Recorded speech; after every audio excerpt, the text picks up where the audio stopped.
नमस्कार. सध्या आपण आहोत झाराप तिठ्या येथील बोक्याचं दुकानमध्ये. म्हणजे आपल्याबरोबर आहेत बंड्या, जे झारापचे अंबानी म्हणून ओळखले जातात. तर नमस्कार बंड्या शेठ, कसे आहात? बरं आहे, ठीक आहे. तर आता हे जे ठिकाण आहे ते बोक्याचं दुकान म्हणूनच ओळखलं जातं. हे नक्की का, हे सांगू शकाल का? बरोबर. हे इथे पूर्वी बोके नावाचे डॉक्टर होते.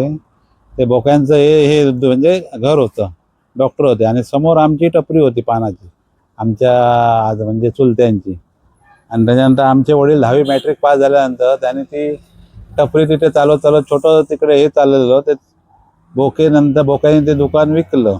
ते आमच्या वडिलांनी विकत घेतलं आणि तिथे मग बोक्याचं दुकान असं फेमस झालं. दुकान घातलं त्यावेळी ते दुकान नव्हतं, त्यामुळे त्यावेळी तिकडे दुकान घातलं त्यांनी. आणि त्याच्यानंतर ते हळूहळू व्यापार वाढत गेला आणि त्यामुळे ते बोक्याचं दुकानाचं ते स्टॉपचं नावच पडलं आणि ते हळूहळू बोक्याचं दुकान म्हणून फेमस झालं. नक्कीच नक्कीच. कारण इथे कुठली अगदी एसटीचा स्टॉप जरी बघितला तरी त्यावर बोक्याचं दुकान म्हणून आपल्याला दिसतं. अजूनही तिकिटावर पण बोक्याचं दुकान म्हणून स्टॉपवर आहे. मला वाटतं हे सगळ्यात जुनं दुकान आहे, बरोबर? हो, हो. कारण आणि मी असं ऐकलंय की हे दुकान जवळपास 75 वर्षापासून आहे. आणि जेव्हापासून मॉल संस्कृती नव्हती तेव्हापासून या ठिकाणी अगदी सुईपासून सगळ्यात मोठ्यात मोठी वापरातील वस्तू, त्याबद्दल तुम्ही काही सांगू शकता का? नाही, मी आता मी आता हायवेला दुकान गेल्यामुळे मी आता थोड्या वस्तू कमी केल्या आहेत. आता आमच्या दुकानापासून म्हणजे सुईच्या टोकापासून ते दोऱ्यापासून ते औषधाच्या गोळीपासून सगळं मिळायचं. त्यावेळी तेवढी बंधनं नव्हती, त्यामुळे खतापासून सगळं मिळायचं. मी आता हार्डवेअर पण मिळायचं आमच्याकडे, बहुतेक वस्तू मिळायच्या. पण आता काय झालं आहे, ते दुकानं भरपूर झाली, आमची जागा कमी राहिली, त्यामुळे मी हार्डवेअर कमी केलं, थोड्या काही गोष्टी कमी केल्या.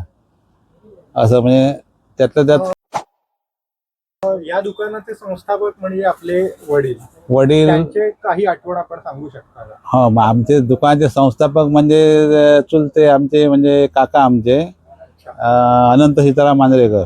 त्यांनी पूर्वी पहिले ते बाजाराला जाऊन नारळ घेऊन जायचे आणि नारळ विकायचे. त्याच्यानंतर त्यांनी पानाची टपरी इकडे घातली. पानाच्या करून हळूहळू व्यापार वाढवत वडील आमचे त्याच वेळी मॅट्रिक झालेले, त्यामुळे 11वीची मॅट्रिक होती त्यावेळी. ते मॅट्रिक झाल्यानंतर वडिलांनी लगेच तो दुकानाचं हे केलं की दुकान घातलं त्यांनी. त्यावेळी त्यांना त्याची म्हणजे बरकती मिळाली, हळूहळू व्यापार मोठा होत गेला. असं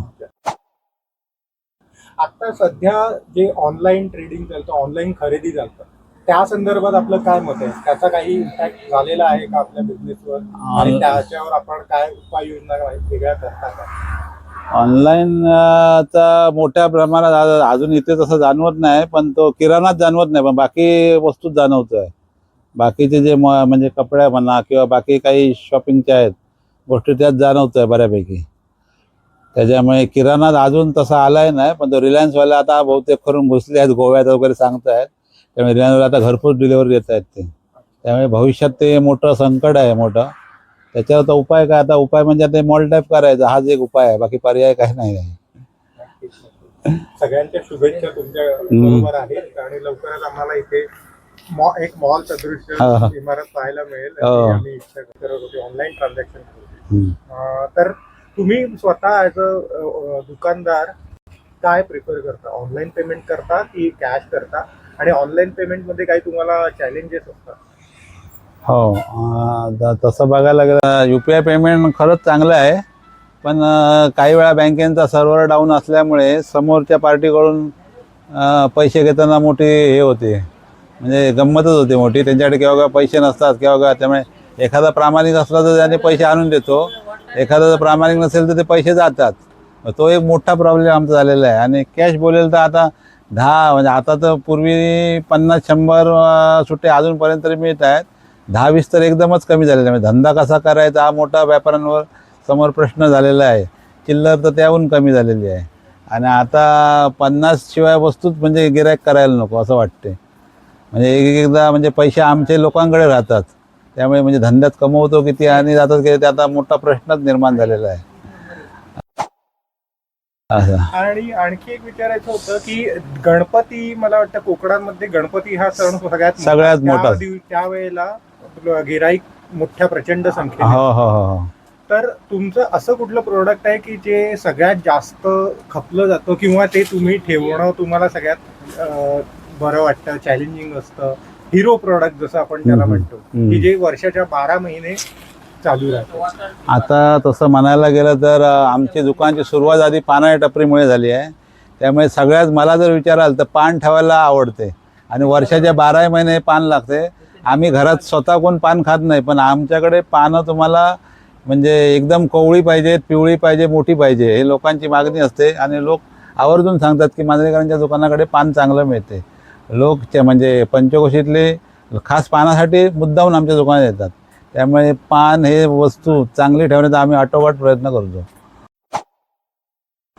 आणि या क्षेत्रामध्ये नव्याने जर कोणी पदार्पण करू शकत असेल तर त्या युवकांना तुम्ही काय सल्ला द्याल? ह्या धंद्यामध्ये तरुण मुलांना जर ह्या धंद्यामध्ये उतरायचं असेल तर त्याने पहिल्या या धंद्यात पूर्णपणे गुंतवून घेतलं पाहिजे. दुसरं म्हणजे त्याचे आवड निवड हे सर्व थोडे बाजूला ठेवायला पाहिजे.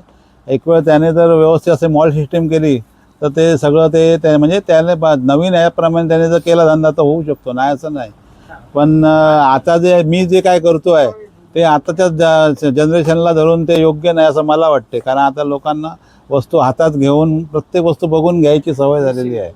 त्यामुळे आता ती मॉल सिस्टीम पाहिजे, म्हणजे घेऊन ग्रामीण म्हणजे आमच्यासारख्या ग्रामीण भागात पण ते जाणवते आता असं मला वाटते. आणि जर म्हणजे नवीन युवकांना जर हे करायचं आहे म्हणजे त्या धंद्यात उतरायचं आहे तर त्याने माझं मत आहे तर त्याने कॉम्पिटिशन करू नये, क्वालिटीवर भर द्यावा असं मला वाटते. फारच मौल्यवान सल्ला दिला तुम्ही सगळ्या तरुण मित्रांना. पण आपला मौल्यवान वेळ दिल्याबद्दल आपले शतशः आभार. आपलं नाव काय? ऋषिकेश दुधई, मी JNPT नवी मुंबई इथं. आम्ही अगदी आमच्या पूर्वजांपासून या दुकानामध्ये आम्ही येतो. अतिशय चांगलं आणि कुठलीही वस्तू पूर्वीच्या वेळी कुठलीही वस्तू अख्ख्या झारा पंचक्रोशीमध्ये याच दुकानात भेटायची. आणि पहिलं म्हणजे सगळ्यात वागणूक, म्हणजे समोरचे गिराईक नसून आपल्या घरातली माणसं आहेत असं वागवणं यांचं. त्यामुळे अजूनही इतकी आता दुकानं आजूबाजूला असतील तरी देखील इथे आपल्याला ग्राहकांचा ओघ का दिसतो तर ही माणुसकी जी आपण बांधिलकी जपून आहोत त्याच्यामुळे इथं आपल्याला माणसं टिकून आहेत असं दिसतं. आणि अजूनही आम्ही अगदी नवी मुंबईतून जरी मी आलो तर इथूनच साहित्य घेऊन जातो असं आहे.